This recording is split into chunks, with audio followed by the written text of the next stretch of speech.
Merci Monsieur le président, madame et monsieur les ministres, il est parti, monsieur le président de la commission, mesdames les rapporteurs, chers collègues. Ce projet de loi de finances pour 2022 clôt le récit de 5 années d'une politique de l'éducation nationale qui portera la marque d'une grande fragilisation de notre école républicaine.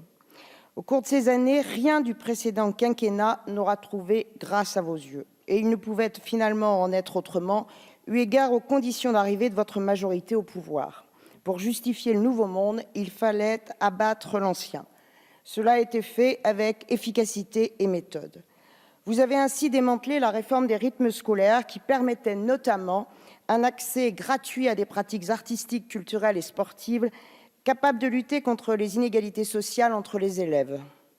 De la même manière, vous avez supprimé le dispositif plus de maîtres que de classes, pourtant plébiscité par les équipes éducatives pour sa méthode collaborative entre les enseignants. Vous avez abandonné la réforme du collège qui visait notamment à remettre de la mixité sociale et scolaire dans les établissements et à proposer une seconde langue à tous les élèves dès la classe de 5e. Avec ce dernier projet de loi de finances, votre bilan, au-delà d'une communication politique jamais égalée, sera celui d'un certain nombre de régressions. Au cours de ces 5 ans, les inégalités à l'école ont progressé alors que le taux d'encadrement s'est effondré.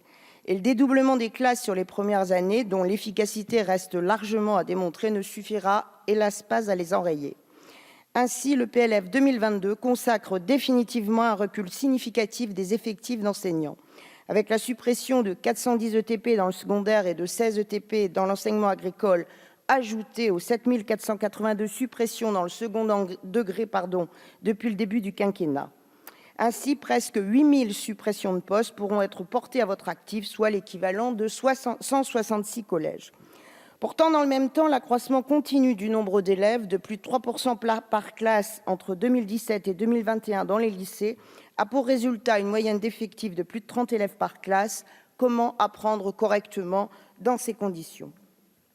Au lieu de budgéter année après année des heures supplémentaires jamais consommées, l'école de la République a au contraire besoin d'un grand plan pluriannuel de recrutement avec de vraies mesures renforçant son attractivité à un moment où l'on note une augmentation inquiétante de la démission d'enseignants en perte de sens et un manque de candidats au concours. Alors que le gouvernement Hollande avait mis en place, en partenariat avec les syndicats, un protocole parcours professionnel, carrière et rémunération qui revalorisait les carrières de tous les enseignants dans leur globalité, votre gouvernement a décidé de manière unilatérale, dès son arrivée, de les suspendre et de regeler le point d'indice. Il aura fallu attendre 2021 et ce PLF pour que vous repreniez ce PPCR sous la forme de primes éparses, essentiellement concentrées sur les débuts de carrière au détriment des autres, pour un montant d'affichage de 700 millions d'euros qui ne se révèle en réalité que de 400 millions. Pour le reste des personnels de notre école, et notamment médecins et infirmiers scolaires, là aussi, ce budget n'est pas toujours à la hauteur du manque criant et de la fragilité dans laquelle se retrouvent les écoles. Quant aux AESH, leur profession reste toujours dans une grande précarité, malgré une revalorisation que nous demandions depuis plusieurs années par amendement, en restant majoritairement recrutés sur des contrats courts qui les laissent sous le seuil de pauvreté. Votre majorité a privilégié le quantitatif au détriment du qualitatif. Or, l'inclusion réussie des enfants en situation de handicap ne pourra passer que par la prise en compte des conditions de travail de ceux qui les accompagnent. Enfin, pour terminer, à l'heure où nous pouvons à notre tour tirer le bilan de votre exercice, monsieur le ministre, nous pensons que transmettre les valeurs de la République au sein de notre école, c'est avant tout être capable d'instaurer un dialogue social réel qui passe par le respect de ses personnels et non par une politique du fait accompli et de la menace.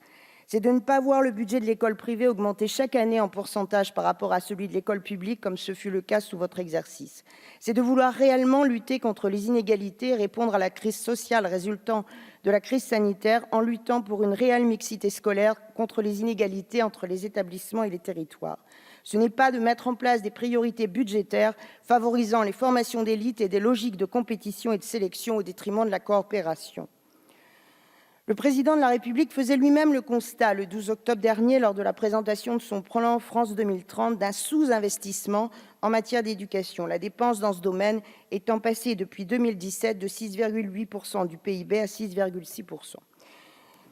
Enfin, pour terminer, alors qu'aucun de nos amendements n'a été retenu en commission, le groupe socialiste et apparentés ne soutiendra donc pas ce budget, qui n'est que le reflet d'une politique éducative en grave manque d'ambition. Merci. La parole est désormais à Monsieur Pierry.